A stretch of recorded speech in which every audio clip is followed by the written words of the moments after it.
पर मैम एक चीज और है जो मेरे को बड़ी खलती है, जो एक पब्लिक हिस्ट्री और एक academic historian, public historian academic historian, जो एकेडमिक हिस्टोरियन है वो ऐसी किताबें लिखते हैं इतनी तो वो बोरिंग होती हैं, ना उनमें कोई फ्लो होता, और वो एक एम्पी थिएटर या कुछ लोगों के बीच तक ही सीमित रखते हैं, ना वो अपने आप को प्रमोट करते हैं ना अपनी किताबों को प्रमोट करते हैं, वो बस लिखते हैं और लिख के छोड़ देते हैं।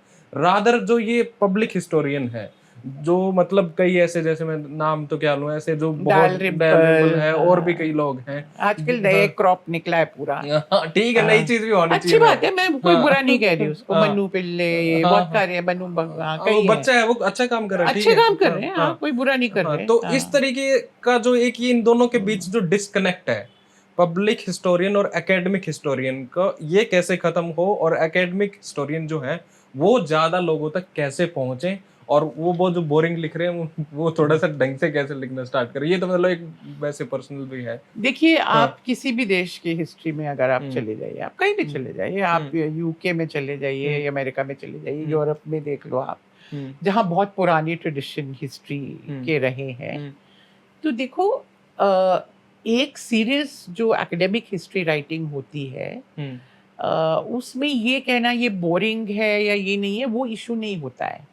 एक हिस्टोरियन जब काम करता है, वो अपना जैसे उसके सोर्सेज, जैसे उसका वो सब कुछ होता है, उसके बेसिस पे उसको लिखता है। और कई चीज़ें ऐसी होती हैं जो जटिल होती हैं। जैसे अगर आप मुझे ये कहें कि केमिस्ट्री की किताब तो बड़ी बोरिंग है, मुझे नहीं समझ आ रही, कैसे आएगी? साइंटिफिक है, टेक्निकल है। एक मिनट, नहीं, फर्क है। यही हम गलती करते हैं। हम सोचते हैं हिस्ट्री सिर्फ एक कहानी है और हर हिस्ट्री की किताब एक कहानी की तरह पढ़ी जानी चाहिए। नहीं, एक देयर आर पीपल जो साइंस को भी पॉपुलराइज करते हैं ना। हाँ, बिल्कुल। पर वो ये नहीं कहते कि जो साइंटिस्ट काम कर रहे हैं वो सारे पॉपुलर हिस्ट्री लिखे। हमारे यहाँ अननेसेसरी ये डिवीजन क्रिएट किया गया है पिछले कुछ सालों में, और मैं भी नहीं लेना चाहती। जो लोग अपने आप को as a public historian project करना चाहते हैं, हम बहुत खुश हैं, आप प्लीज प्रोजेक्ट हो, आपकी किताबें बिके, आप खूब पैसे कमाएं, we are very happy. But बिना बात के एकेडमिक हिस्टोरियन को क्यों आप बीच में घसीट रहे ये कहने के लिए कि इनकी किताबें जो है वो बोरिंग है, वो ये है, इसलिए हम कर रहे हैं? देखिए, ये बात नहीं है। उसकी अपनी जगह है, इसकी अपनी जगह है। हर कोई, मैं इरफान हबीब को अगर कहूँ, भाई वो पर्शियन सोर्सेज पढ़ रहे हैं, अरबिक सोर्सेज पढ़ रहे हैं, अबुल फजल के उसमें से वो रेवेन्यू के कैलकुलेशन कर रहे हैं कि टैक्सेशन सिस्टम क्या था। शिरीन मुसवी ने किताब लिखी है जिसमें उन्होंने पूरे स्टैटिस्टिकल डेटा स्टडी किया है as a statistician, she is a mathematics student. वो उसने अबुल फजल के डेटा को एनालाइज करके किताब लिखी है, तो वो पॉपुलर तो नहीं हो सकती ना, क्योंकि वो एक टेक्निकल किताब है। वो जैसे कोई इकोनॉमिस्ट लिखता है वैसी वो किताब है। इसी तरह मैं इकोनॉमिक हिस्ट्री लिखती हूँ अगर मान लो, जिसमें मैं बताती हूँ कि अंग्रेजों के समय में ये हुआ, टेक्निकल कई चीजें होती है। अब उसके बेसिस पे शशि थरूर एक किताब लिख सकता है, क्योंकि वो उसका काम है पॉपुलराइज करना कि डी-इंडस्ट्रियलाइजेशन कैसे हुआ था, ये हुआ था, वो हुआ था। अब वो ये कहे कि दादा भाई नारोजी ने मेरी टर्मिनोलॉजी में क्यों नहीं लिखा या मेरे स्टाइल में क्यों नहीं लिखा? क्यों? दादा भाई नारोजी एक बहुत सीरियस काम कर रहे थे, टेक्निकल काम कर रहे थे। आप आगे लिखो, पॉपुलराइज करो। हमेशा ये रहा है कि कुछ पॉपुलराइज करने। इससे मैंने जो आपको एग्जांपल दिया, अब नेहरू की जो आप पढ़ेंगे वो भी हिस्ट्री है। हाँ, वो तो पढ़ सकते हो ना। एस गोपाल ने लिखे, वो भी है। हाँ, तो वही मैं कह रही हूँ ना, तो तरह तरह के फॉर्मेट में हिस्ट्री लिखी जाती है, एक दूसरे से कोई इनका कॉन्फ्लिक्ट नहीं है।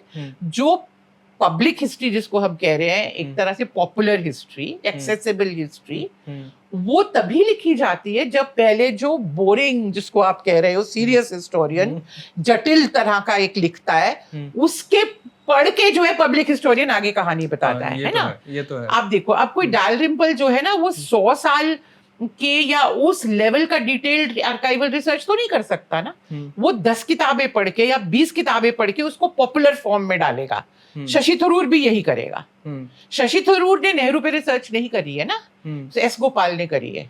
एस गोपाल ने 15-20 साल लगा के 3 वॉल्यूम की बायोग्राफी लिखी, और बहुत अच्छी है वो। हाँ, बहुत अच्छी है। पर फिर भी वो शशि थरूर वाली किताब के साथ तो नहीं कंपेयर कर सकते कि उसका नेहरू, शशि थरूर की नेहरू आप सुबह शुरू करोगे शाम तक पढ़ लोगे।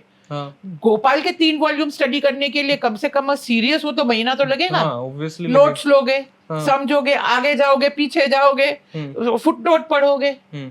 तो मैं आपको एग्जांपल दूं, आप कहते हैं नहीं लिखते, आपने ये किताब आपके सामने जो पढ़ी है, इंडिया स्ट्रगल फॉर इंडिपेंडेंस, ये अच्छी है, ये इजी फ्लो है, हाँ। ये कहानी की तरह, ये हमने कॉन्शियसली लिखी, पर हमारी सारी किताबें ऐसी नहीं हो सकती। आप मेरी किसान आंदोलन की किताब पढ़ लीजिए या मेरी अग्रेरियन कॉलोनियलाइजिंग एग्रीकल्चर की किताब पढ़ लीजिए, इसमें बहुत सारे टेबल्स हैं, डेटा है, फैमिली बजट मैंने स्टडी किए हुए हैं पेजेंट्स के। अब उसको तो मैं उस तरह से इंटरेस्टिंग नहीं बना सकती ना कि हाँ उसमें लिखा हुआ है कि दाल के हमने इतने पैसे दिए, वेजेस के इतने पैसे दिए, वो भी मैंने इसमें डाला है। और इसमें थ्योरेटिकल आर्ग्यूमेंट्स हैं कई इंपीरियलिज्म के बारे में, कॉलोनियलिज्म के बारे में, जो मैं दूसरे लोगों के साथ आर्ग्यू कर रही हूँ ना। तो हर चीज, क्लास डिफरेंशिएशन में बात कर रही हूँ, तो वो मैं पॉपुलर लेवल पे तो मैम नहीं ला सकती।